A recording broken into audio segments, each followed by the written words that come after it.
where originally from? Right here in River City, in Terre Haute. So you were born and raised here in Terre Yes, Haute? down in a little town down south of South. Terre Haute was the big place. Now, when did you start being a member of the parish? I started in 1936. That was when I was baptized into this parish. the record is probably on a papyrus roll over in the church. And so you describe the church then. Well, the church was a combination church and school, and the church started out in a house which was the rectory and the church itself. Mm-hmm. The church was in the living room, and my father, who was born in 1910, he served the first Mass. He was a server. Came from St. Pat's. Mm-hmm. That's where this church territory became an entity in itself. And my grandfather was one of the founding people for this parish. So my roots kind of go back. I didn't know about it back then. I was not paying much attention to such things. But it came to be, and I was being here. Yeah. So aside from the baptism, were you did you have your first Holy Communion also in this? Mm-hmm. Yeah. Mm-hmm. And I believe 1943 or 42, 43, somewhere around there. And the picture that they took of our class was on the steps of the building. Across the driveway. Mm-hmm. So who was the parish priest when you were here? Father Winterhalter. Yes, he was the first priest I remember. Father Tinas was the founding pastor, and there were a few more in between. But Father Winterhalter was the priest that I grew up knowing. So can you take us back to that time, and then what do you remember of him? Well, Father Winterhalter was a very tall man, very German, and he was a big game hunter. And in the rectory, he had quite a few stuffed animals, and it was always a treat to be able to go over and go into the living room and see the stuffed. Well, it was a bearskin rug, and sit on the bearskin rug and smile like I conquered the bear. And he had lots of good stories to tell about some of his hunting trips, and so he was a very interesting guy. He was quite adamant when he said something. He meant it. And there was just any number of things that would happen. One of the things that we would do, the nuns in the school, I went to, since it was when I started school, it was during the Second World War. Okay. And so I could not get to town to come to St. Margaret Mary's, but we did well to get here for Mass on Sunday because gas was rationed. So what happened was that I started school down there, and then at the 4th grade, the next year, the war was over and everything was good, and I went to school here, and that was a real change because the schools were very different. From St. Margaret Mary's was quite squared away, where the country school was kind of it was just a different atmosphere altogether. Yes, and so back to the story about Father Winterhalter. The nuns had us trained that on his feast day, which I can't remember when it was, we would go over and sing Happy Feast Day to you. And then he would say, okay, That's so nice of you to do that. School's out for today. You have a holiday then? Yeah. For singing to him. Right. So what do you remember of your teachers, the nuns, as your teachers? Well, the first teacher I had was Sister Eleanor Mary, and she was just a very sweet lady. And I'm glad, because when I started, I was just scared almost. My great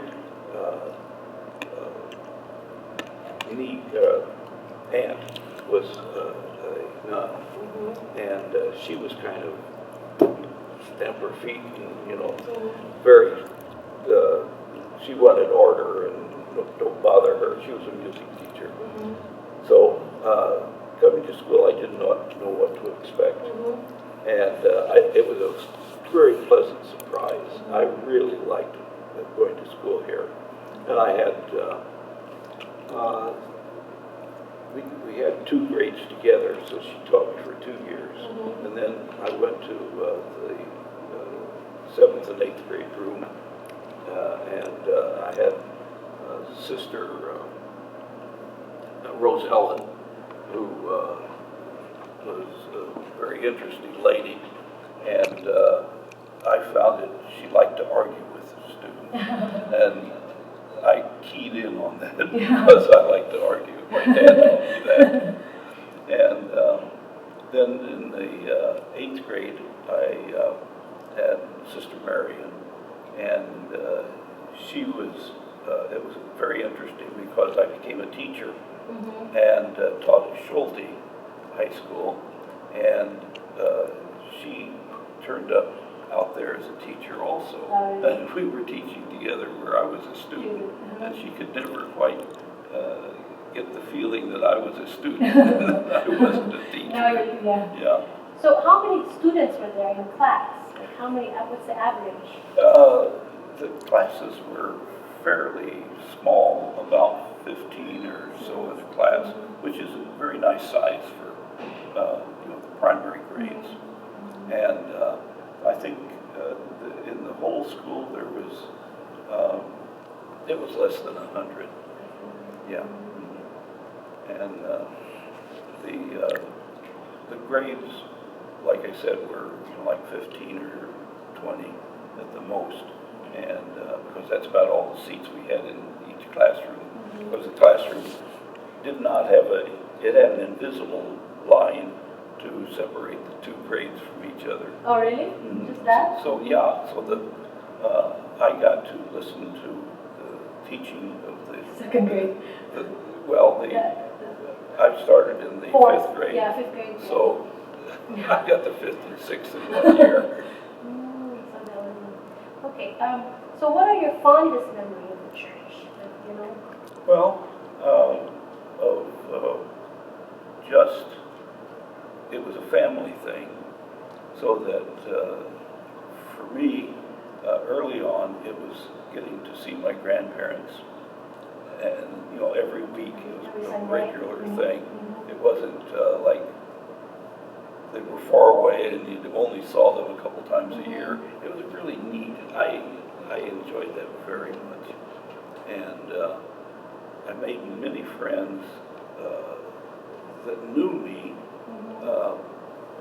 before I got to school or anything. So it was something I looked forward to. Every Sunday? Yeah. How many masses were there then, that time? Well, when I first was aware of it, it was 6, 8, and 10 on Sunday morning. And then later on, when they kind of reorganized, and we had not only as an assistant pastor then, but we also had usually a priest or 2 that lived here but went to Indiana State. They were getting a degree in something. And so then we had 5, 37, 39, and 11. That was when Father McLaughlin was here. So did your kids also, did you bring your kids here in the church too? Like, did they have baptized here also when you got kids? And, No, I have no kids. I had many kids in school, but none of my own that I can claim. So aside from the first Holy Communion, did you get your confirmation here too? Yes, I did. So, what year were you? I mean, what grade were you in? Was it 8th grade too, or? It was in between first and second grade. Oh, really? The confirmation was that early? Yeah, I had first communion, and then a couple months later, then I had confirmation. Oh. So what are the biggest changes all through the years? What are the biggest changes that you experienced in the church? I went to the Army, and when I came back, this building was built. It was a new, they had moved from the school and the church and school being together to this new building, and that was kind of a neat thing because it was like it appeared all at once because I hadn't seen it being built. So you were out of the country then, or were you No, employed somewhere? I guarded Texas. Ah, okay, guarded Texas. We were not invaded by aliens or anything all the time I was there. So when you came back, the church was the big church now. This church. This church, exactly. But it was a different setup, right? Oh yes, yeah. It was turned 90 degrees, and the church, the altar was facing this way rather than to the side, and the choir was up in the choir loft, and it was kind of an interesting thing because you had a whole different perspective when you look down from the choir loft. Of course, we didn't have a choir loft in the old church. It was all really small. Yeah, it was all on one floor. So, were you you were here also when they changed the orientation of the church? Yes. So, what can you remember around that time?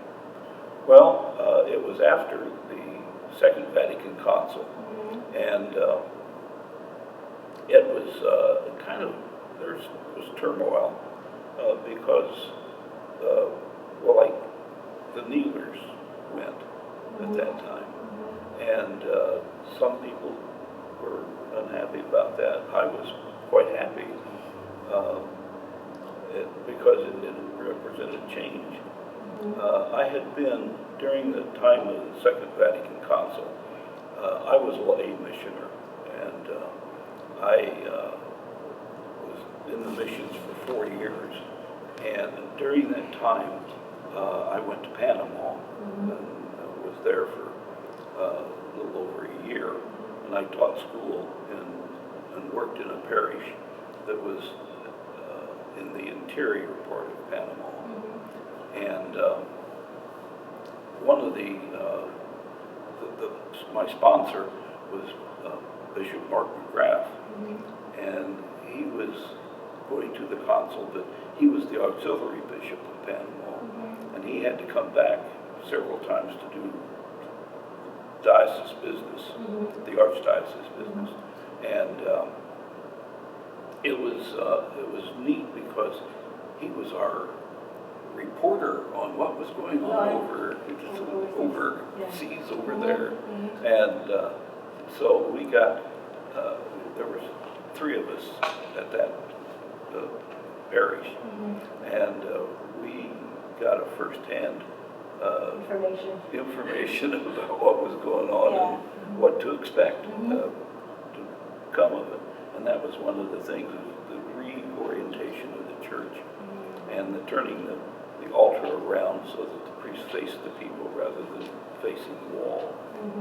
And there was lots of changes, and they worked out, I think, nicely. I was happy, and that's when Latin left. But I had to learn it as an altar boy. So you know the Latin words then, because you had Mass in Latin at that time. Yes, everything was in Latin. Now, aside from the changes and everything, what can you remember of the pastors? here, aside from Father Winterhalter? Well, Father Amos McLaughlin was a neat guy. I really liked him.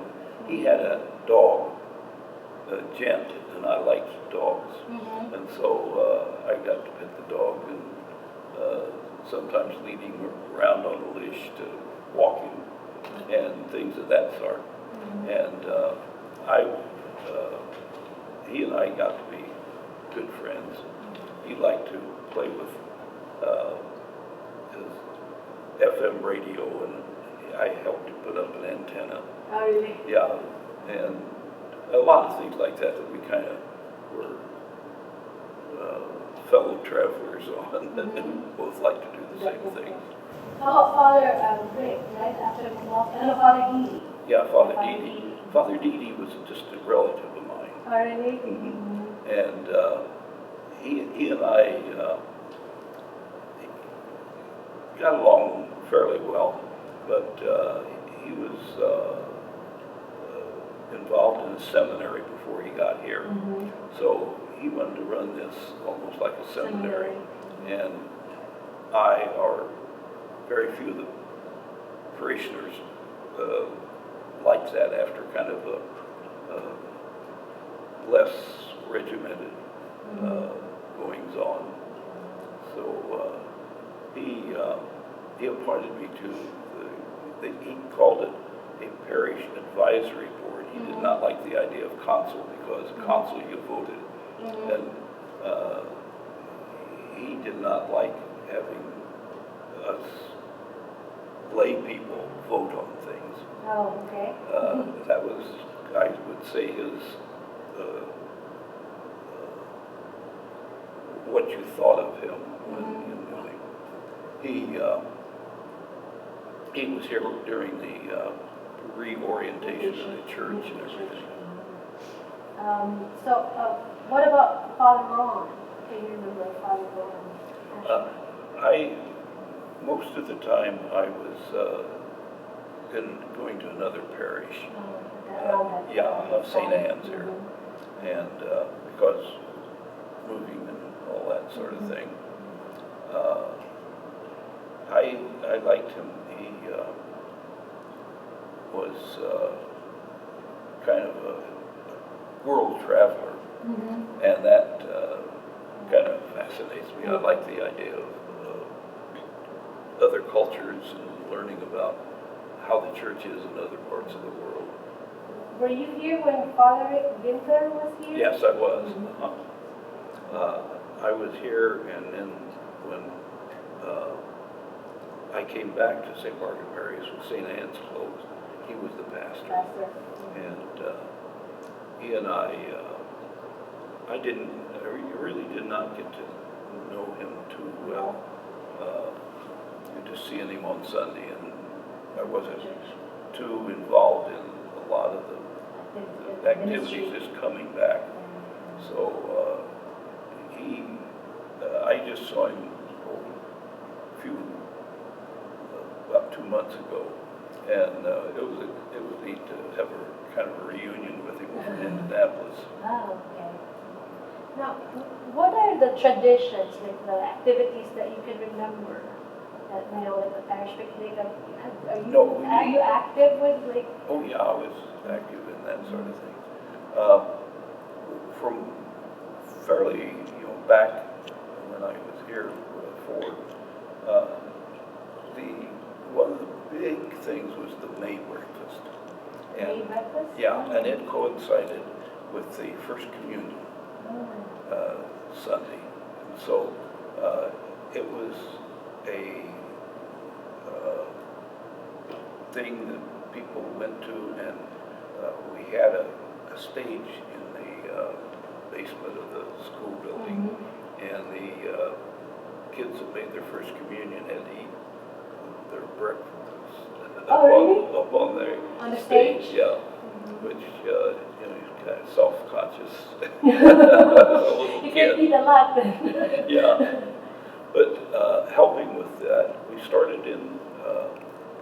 They had jobs for the kids, like they made the biscuits over in the rectory, and we had some of the kids that got checked out, that they were reliable and were strong enough, and they would carry the pans and the biscuits over, and they were baked over in the church, or in the basement of the church, and that was kind of a neat thing, and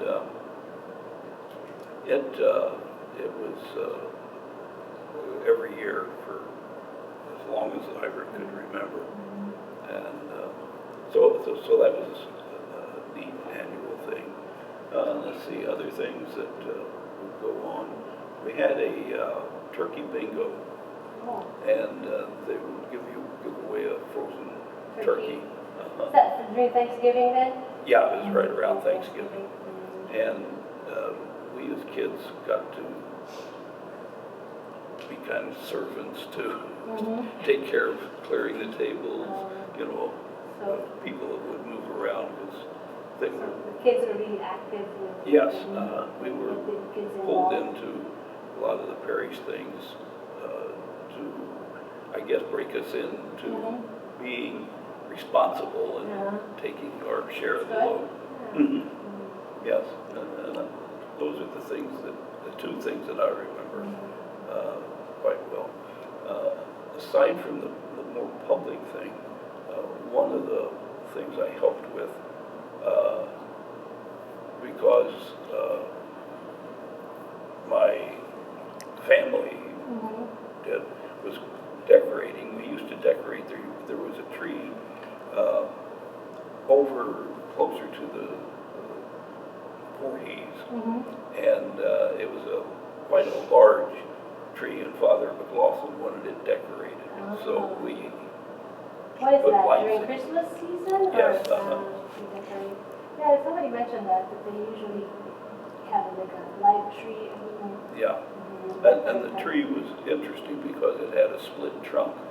And so we built a thing that would fit up in the tree to bridge where the trunks divided so that we could put a star up on the top.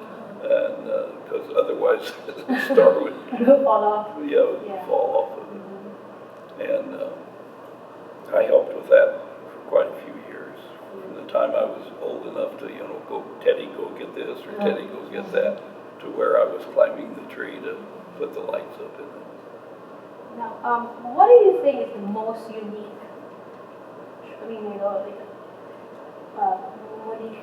Unique character or a church of St. Margaret Mary? Well,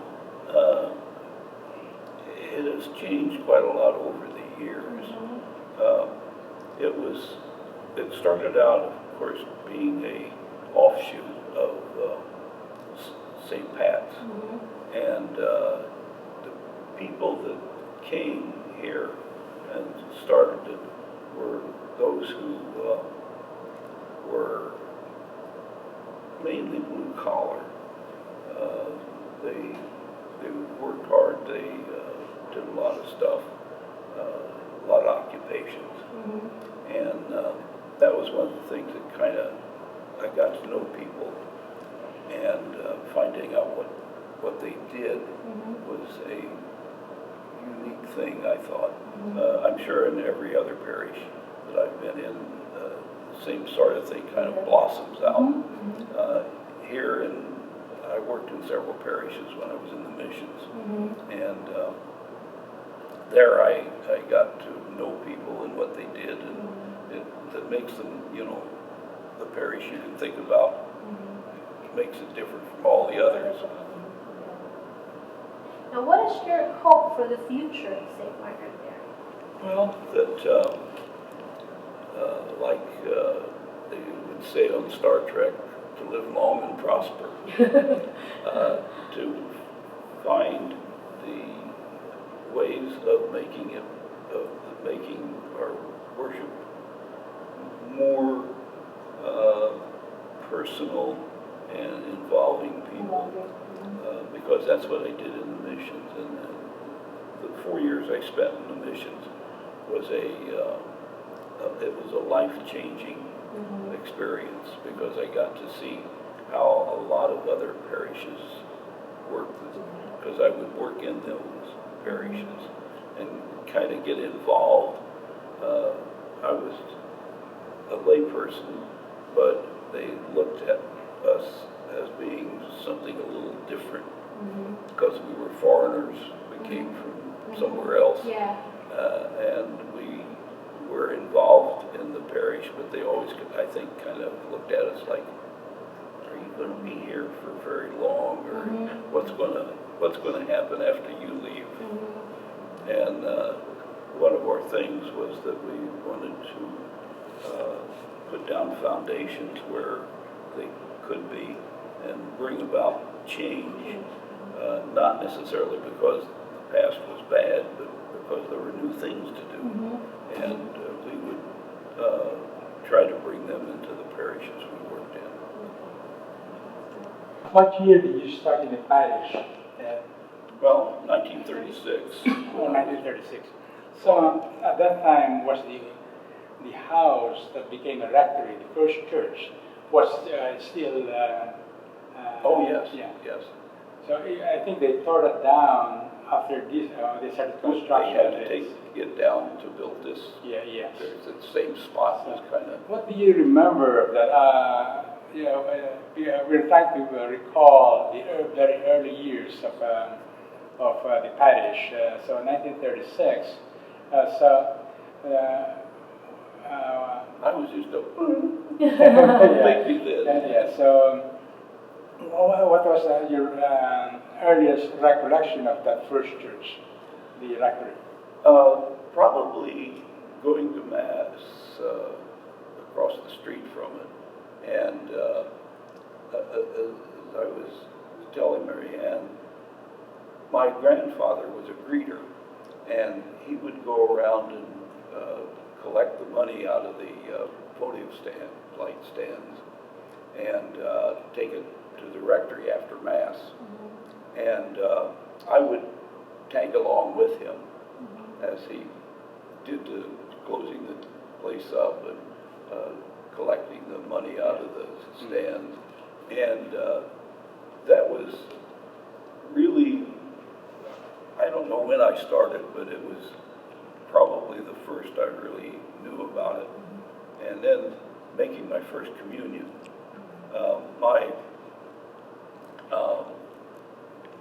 When I was going to school, in the public school down in Prairieton, I had to come up after our school was out because this school was still going. It would go into, like they do now, into June. But I got out in April or early May down in Prairieton. So Father Winterhalter, in his wisdom, decided that if I would come up, and I stayed with my grandparents who lived up on 11th Street, 11th and Hallman. So just nearby. And they would bring me here. I'd walk to school, and I'd finish out the school year here. And that was kind of like a camp out or something, where I would be in a different place. And that's when my first recollection. Yeah, touching St. Margaret Mary's in a little more than just coming to Mass. Tell us more about the second church, the school. Okay, how was that? It was on the second floor. Yes, the school was up there, and we did some things down in the basement, like our assemblies would be in the basement. Some of the activities that we did, if the teachers wanted us to do, say like a play or something, they were down there. And the upstairs, up on the third level, it was really the second floor. It was where the turkey bingo every year was held in the halls, and they put up tables, and they had tables in the basement and tables up there, and they had a telephone line that they ran up to 42 and tell them what was going on downstairs to up there. Was it a telephone or was it like the ship submarine? It was more like that. Yes. And as I got older and I was interested in such things, I got to hook up the telephone, and the wire would run out the window upstairs and down and back in the window downstairs to connect the two together. So where was the school then? Or where were the classes being held? Well, they were in the classrooms on the sides, on each side, the north or the east and west side, and the hall down the center is a wide hall. That's where the bingo was held. Oh, okay, up there, all right. down in the basement. The classes were fairly large on those days. They looking at the pictures. Were not exceedingly large. They were 15 to 20. Oh, okay. And it was that way all the time that I was going there. But how many grades? Eight grades. Yeah, So. 1 through 8. So was sports fairly popular then? Not like it is now. They would play a couple baseball or softball games, and really that was all. They had a Boy Scout troop here, and they had some sports. They had boxing, which my father boxed when he was young, and so I decided that I should box with the Boy Scouts, and I did once. I won the match, but it wasn't fun having people. So you are undefeated then. Yes, I undefeated. Okay. Now tell us more about the church. We do not have very many pictures of the church. Okay, and so of course we have the altar and the pews. What was in the back of the church? Was there another window with? There was it was just a wall, and there were several things on the wall. That would change, like when they were having, where they were going to build this for about 10 years before they started building this edifice. We had the fund to accumulate money to start it. So there was, like a thermometer where they would show how high we had gotten. And then before that, they bought a new organ, and they had the St. Cecilia Organ Fund, and it had another thermometer in the back. And the confessionals were in the back of the church. And how enthused were the parishioners in raising funds for this church? Oh, it would kind of come and go. One of the people in the church was an architect, and he drew pictures of what concepts of the church would look like. Those did not look like this building. It had a steeple, and it didn't have the freestanding bell tower and things like that.